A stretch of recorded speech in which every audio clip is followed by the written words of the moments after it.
갈라디아서 3장 23절에서 29절 말씀을 함께 합독하시겠습니다.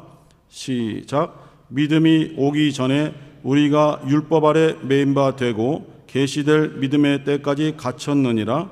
이같이 율법이 우리를 그리스도에게로 인도하는 몽학 선생이 되어 우리로 하여금 믿음으로 말미암아 의롭다함을 얻게 하려 함이니라.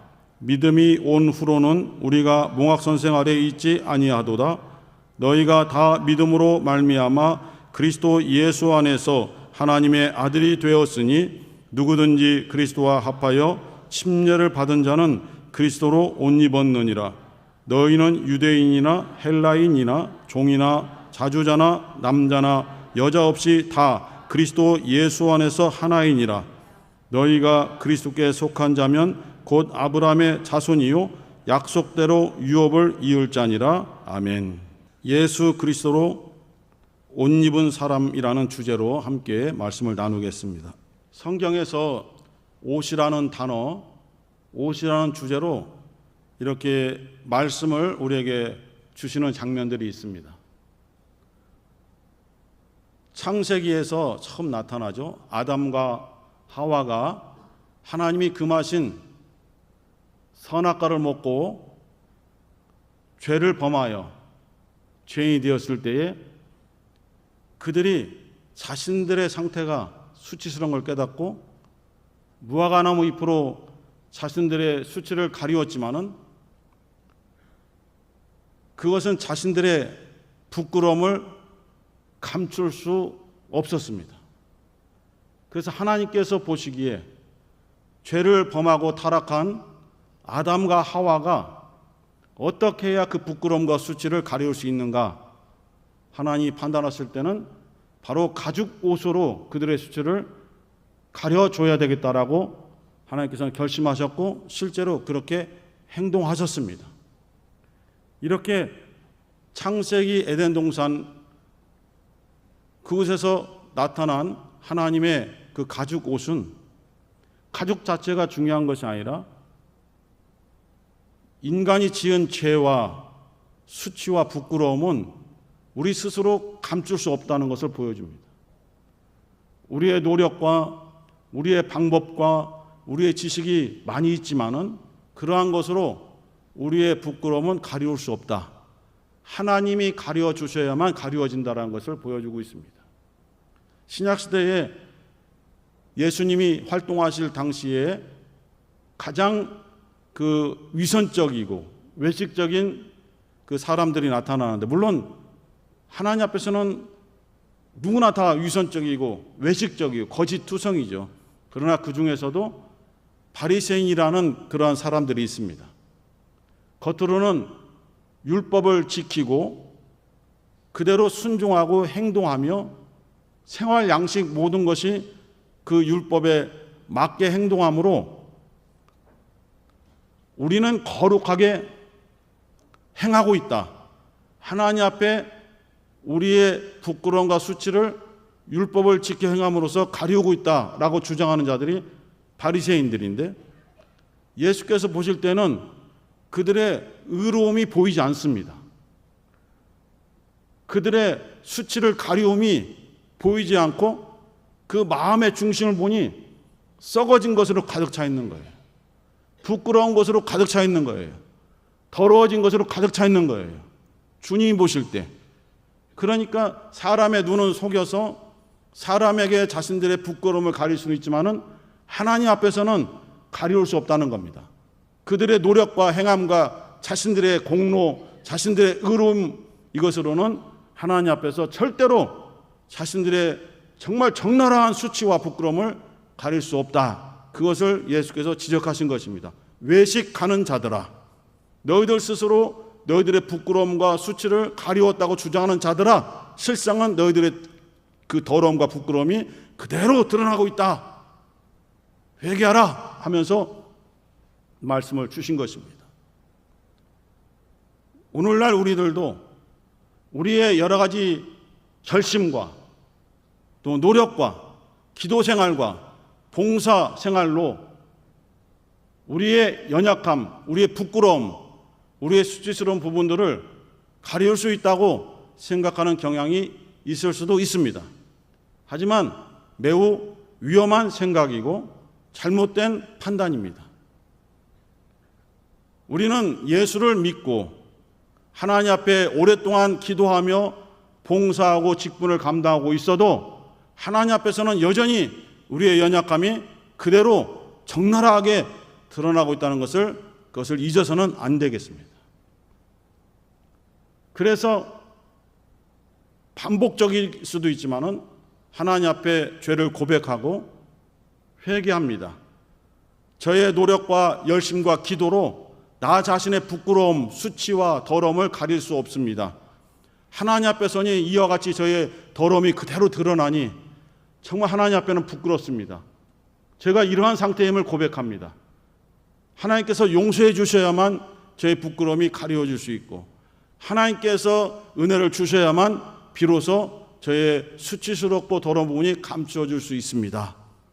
저를 도와주옵소서라고 자기를 완전히 낮추고 기도하는 이 모습만이 하나님께 나아가는 올바른 길이라고 할 수가 있겠습니다.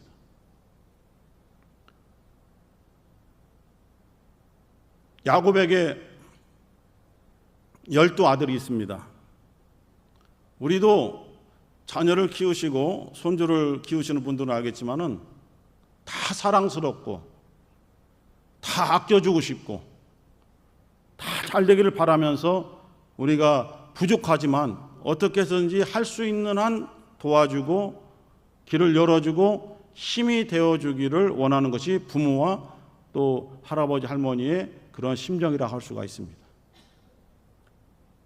그런데 유독 이 야곱은 12 아들 중에서도 요셉이라는 11번째 아들을 사랑했습니다. 그것을 어떻게 알 수 있느냐? 다른 아들들이 입는 옷은 평범하고 다른 사람과 구별이 되지 않는 그냥 괜찮은 옷들입니다.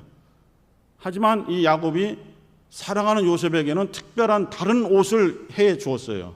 성경에는 무슨 옷이라고 되어 있습니까? 채색 옷, 화려하고 색깔이 있는 옷입니다. 물론 그 옷 자체가 품질이 좋고 뛰어날 수도 있지만은 그것은 무엇을 나타내냐면은 야곱의 사랑이 다른 아들들에게 향한 사랑보다 더 크다라는 것을 보여주고 있습니다. 그거 하나만으로도 요셉은 다른 형제들보다도 더 큰 사랑을 아버지께로부터 받는 그것을 깨닫고 있는 것입니다. 그것이 교만이 될 수도 있고 그것이 오히려 잘못된 길로 가게 하는 요인이 될 수도 있습니다. 그래서 우리는 자녀들을 키울 때에 편애하지 않겠다는 결심하지만은 여전히 우리의 마음속에서는 그래도 조금 더 신경 쓰는 자녀가 있고 조금 더 불편한 아이들이 있는 것은 사실입니다.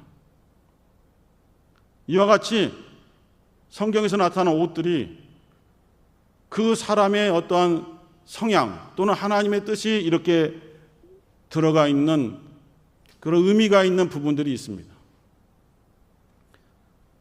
구약에서 대제사장은 옷을 스스로 해 입은 것이 아니고 하나님께서 이와 같은 재료로 이와 같은 디자인으로 이와 같은 것을 장식을 해서 입으라라고 명하셨습니다.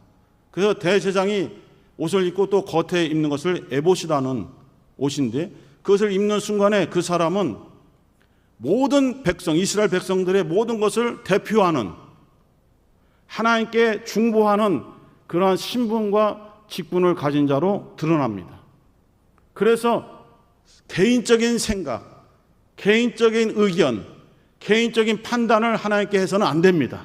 에봇을 입을 때. 물론 평상시 생활도 마찬가지겠지만은 그래서 백성들의 아픔, 백성들의 죄의 고백, 백성들의 뉘우침, 백성들의 그 애통해 하는 것들을 그대로 받아서 하나님께 올려드리는 자가 에봇을 입은 대제사장 옷을 입은 그 대제사장이라는 직분을 가진 자입니다.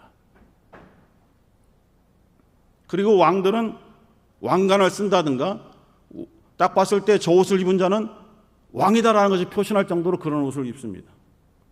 그래서 사울왕은 전쟁에 나갈 때 적군들에게 눈에 띄지 않게 병사와 옷을 바꿔 입기도 하지 않습니까? 자기의 목숨을 위해서 자기의 신분을 버려버리는 것이죠. 신약에 와서도 많은 옷에 대한 일들이 있지만은 우리는 바디메오라는 소경을 기억하고 있고, 그가 예수를 만났을 때에 어떠한 결단과 어떠한 행동을 했는가를 알고 있는데, 그 매개체가 옷입니다. 아무것도 보이지 않고 날 때부터 소경이면서 그 소경의 상태로 살아가는 것이 그냥 자기에게 주어진 어떤 운명처럼, 그래서 그 안에서 할 수 있는 행동을 하면서 살아왔으나 어느 날 예수라는 복음이 들렸고, 예수를 만나면은 나의 살아온 인생이 예수를 만난 순간부터 완전히 바뀌어질 수 있다라는 소망과 믿음을 가지게 되었을 때에 예수가 지나가는 그 소리를 듣고 다윗의 자손 예수여 나를 불쌍히 여겨 주옵소서라는 간절한 외침을 통해서 예수님의 발걸음을 멈췄고, 예수께서 오라 하는 그 음성을 주심으로써 바디메오가 예수께 달려갈 때의 첫 번째 한 행동이 뭡니까? 겉옷을 내어버린 겁니다. 지금까지 입고 있던 겉옷은 내가 이러한 불쌍한 사람입니다, 나는 여러분들의 도움을 받아야 되는 사람입니다 를 표시하는 옷을 입고 있었던 거예요. 그것이 정확하게는 어떤 옷인지는 모르겠지만은 자기는 이렇게 동량을 받으면서 살 수 있는 거지와 같은 그러한 자입니다라고 그것을 세상 사람들에게 드러내는 옷을 입고 있었으나, 예수께서 부르시니 그것이 필요 없다라는 결단 행동을 보인 것이죠. 예수를 만나는 순간에 나는 지금의 삶에서 벗어날 수 있고 지금의 삶에서 완전히 변화될 수 있다라는 믿음을 가짐으로 제일 먼저 한 행동이 자기의 겉옷을 내어버린 것입니다. 우리에게 주님께서 오라는 음성을 주셨을 때에 우리는 어떠한 모습으로 주님께 나아가야 됩니까? 물론 우리는 예수를 만났고 믿음을 가지고 신앙생활하고 있는 우리들이지만은 생활 속에서 우리를 부르시는 주님의 음성이 있습니다. 그때 우리는 주님께 어떻게 나아가야 되겠습니까?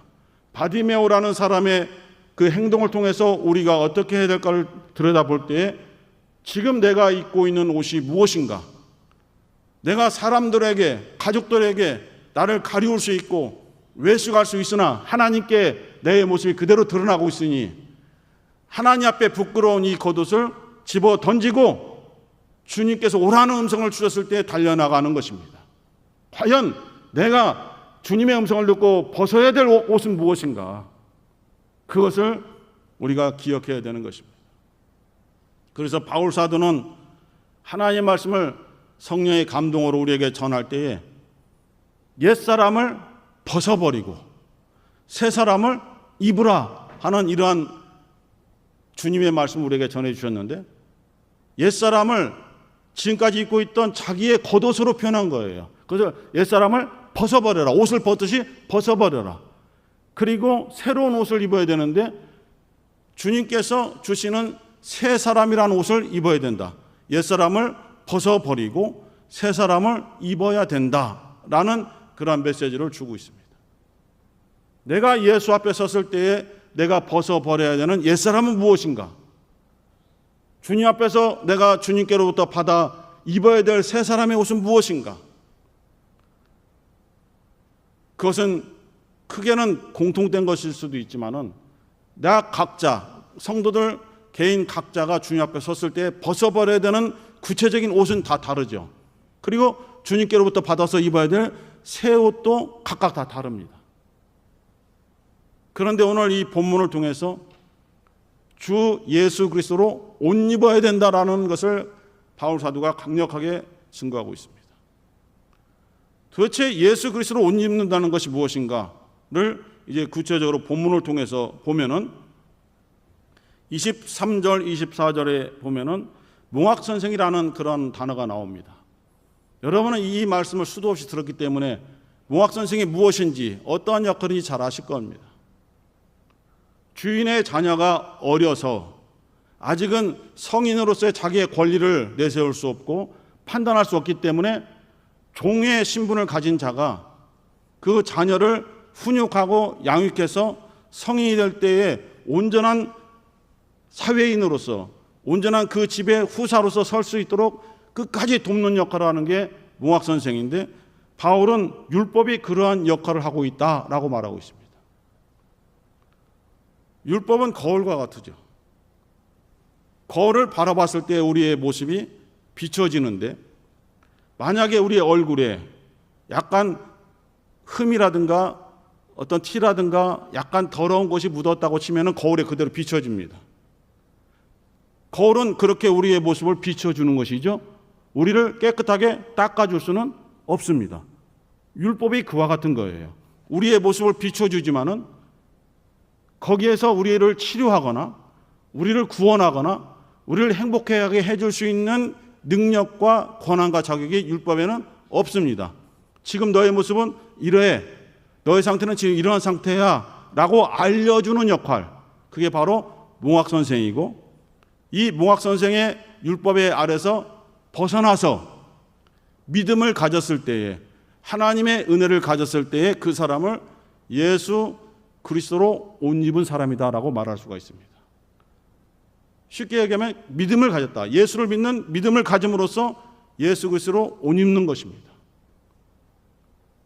율법은 이스라엘 백성들을 양육하고 그들을 하나님을 어떻게 섬겨야 되는지, 하나님 앞에 어떠한 마음을 가져야 되는지, 그들의 자녀들을 어떻게 교육하고 어떻게 인도해야 되는지를 가르쳐주는 교육적인 메시지도 있고, 예수 그리스도를 가리키는 거울의 역할을 하고 있지만은 율법 자체가 메시아가 아니지 않습니까?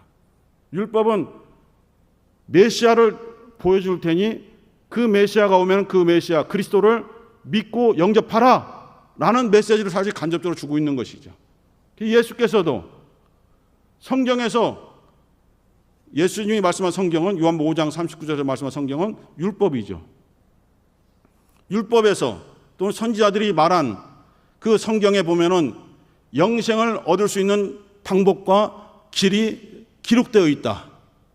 그러면 율법과 선지자가 영생을 얻을 수 있는 길로 무엇을 제시하고 있느냐? 바로 그리스도를 제시하고 있는 것이 아니냐.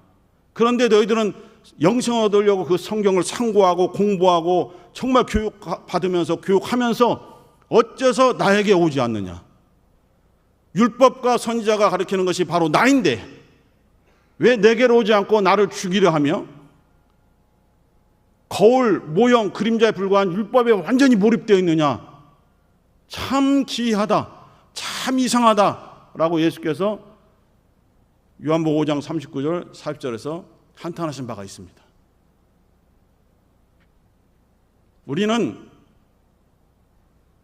이러한 구약의 말씀을 통해서 예수를 발견하고 예수를 알아야 되고, 예수께서 오시기 전에 어떠한 준비 과정이 있었는가를 그것을 알게 되는 것이죠.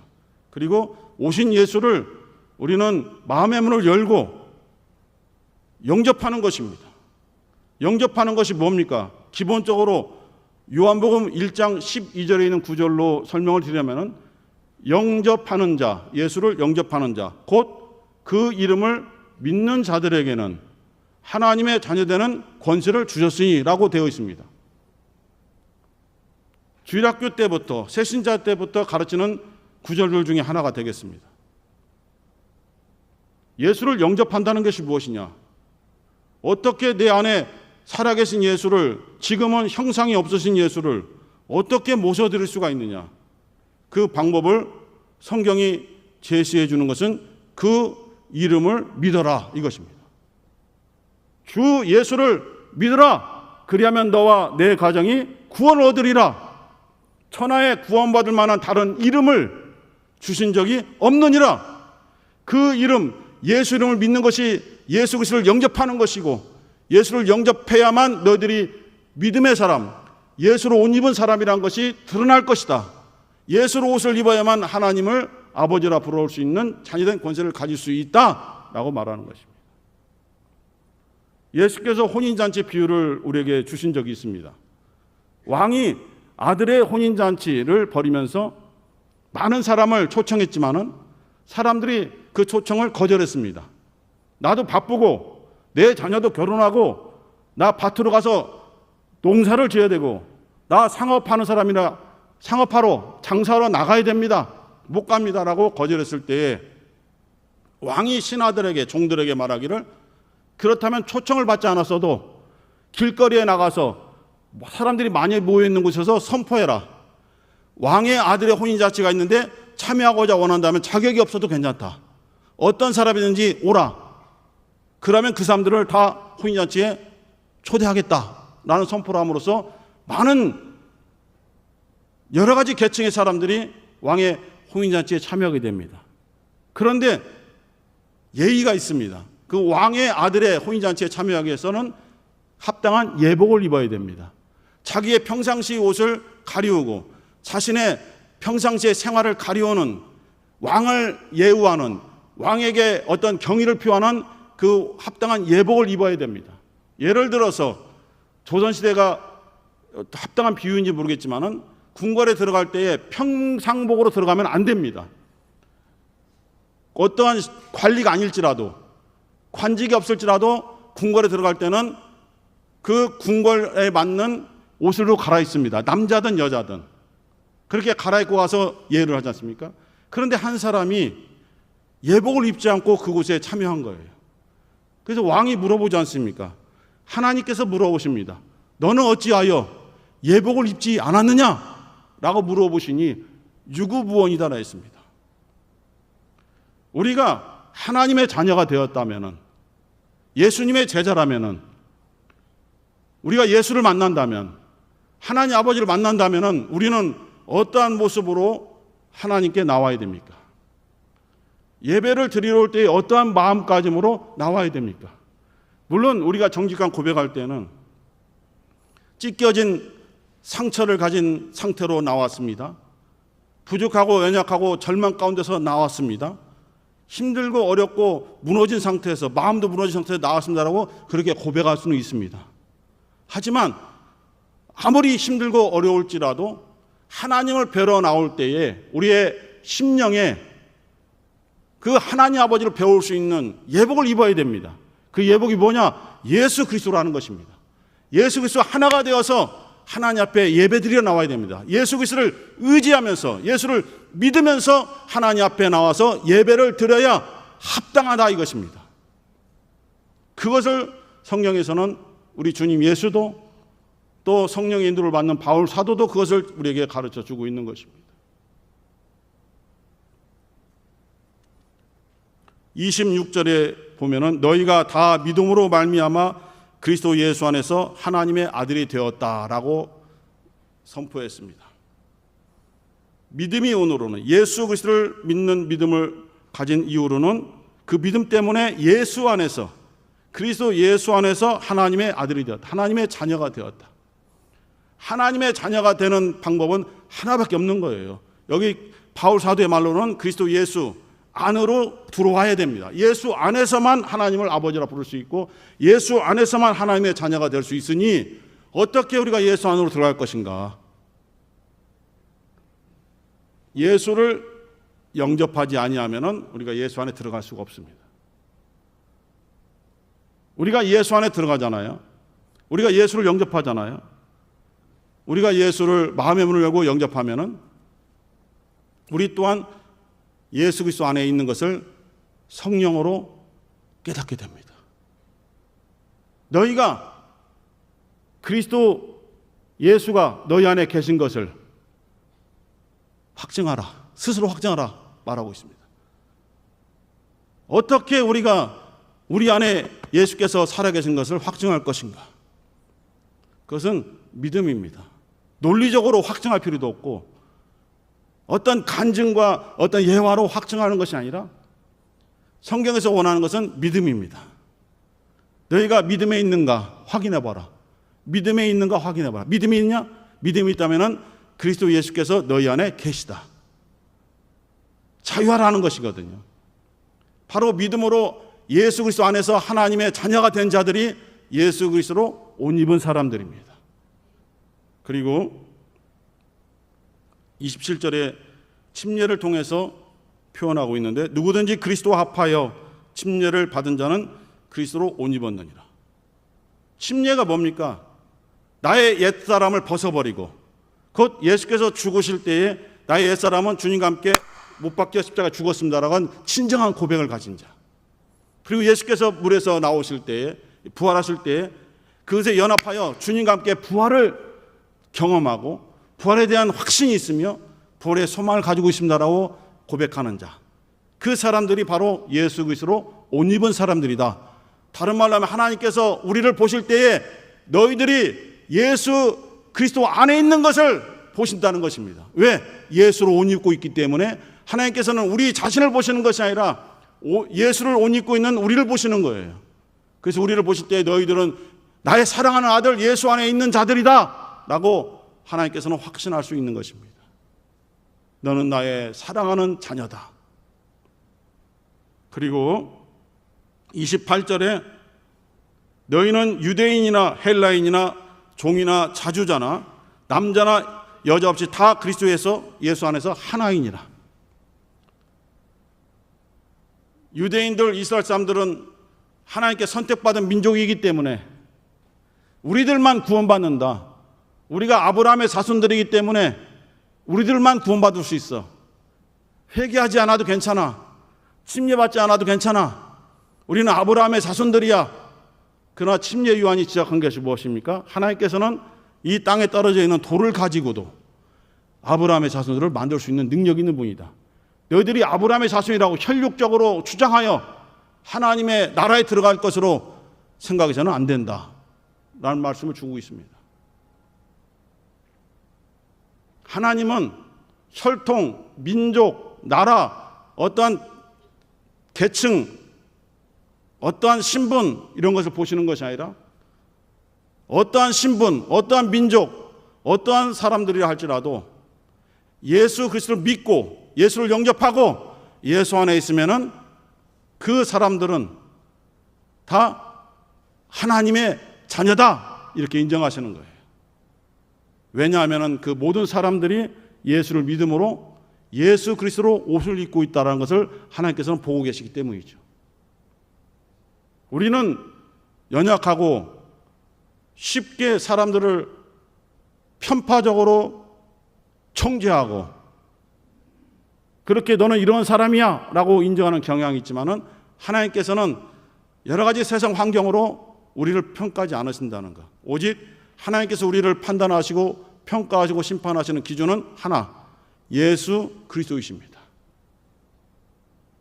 우리는 예수 그리스도 그와 함께 하나가 되고 예수 그리스도와 함께 연합되고 그의 죽음과 그의 부활에 함께 참여하는 자가 되었을 때에 우리는 진정한 하나님의 자녀가 될 수 있고 마지막 29절에 말씀하신 것처럼 너희가 그리스도께 속한 자면 곧 아브라함의 자손, 나의 약속을 가진 자고 약속대로 유업을 이을 자니라. 너야말로 진정한 예수 안에서 후사다. 하나님 나라를 상속받을 수 있는 후사다. 이것을 아주 선언하고 있습니다. 로마서 8장 17절에도 자녀이면 후사요 하나님의 후사이며 그리고 그리스도와 함께한 후사이니 우리 주님 예수 그리스도와 함께 영광을 받기 위하여 그와 함께 고난도 받아야 될지니라 라고 말씀하고 있습니다. 이 땅에서는 하나님의 자녀가 되어 예수 그리스도를 믿고 연합하며 하나님을 경배하고 예배하고 봉사하고 원신하고 살고 있지만은 결국 우리는 이 땅에서 떠나 하나님 나라에 들어갈 때에 하나님 나라에 하나님의 자녀로서 예수 그리스도로 옷 입은 사람으로서 상속받을 것이 있냐 이거예요. 너희들은 상속받을 유업을 얻을 자니라 라고 성경에서는 우리에게 그 선언을 하고 계십니다. 사랑하는 여러분, 지금 주님께서 여러분들을 부르신다면은 내가 주님 앞에서 벗어야 될 옷이 무엇인가를 그것을 깊이 생각하시고 고백하시고 그리고 정말로 결단을 통해서 벗어버리시기 바랍니다. 그래서 그리스도 예수 안에서 누구나 다 새로운 피조물이 되는 것입니다. 보라, 이전 것은 지나갔으니 새 것이 되었도다. 예수 안에서 새 것, 새 사람을 입음으로써 하나님 앞에서 하나님의 나라를 상속받을 수 있는 상속자요 후사요 믿음의 사람이 될 수가 있는 것입니다. 우리 모두는 예수 그리스도로 옷 입은 사람들 되시기를 예수의 이름으로 축원합니다. 함께 기도하실 때에 우리 부족하고 연약하지만 주님께서 나를 부르신다면 이 시간 나는 주님의 음성에 응답하기 위하여 무엇을 벗어야 되는지를 그것을 볼 수 있는 믿음의 눈을 허락해 주시고 결단하고 정말로 수치스럽고 부끄러운 것을 벗어버리고 예수 안에서 믿음의 옷, 은혜의 옷을 입을 수 있도록 인도하여 주옵소서. 주여 한번 부르시고 기도하겠습니다. 주여.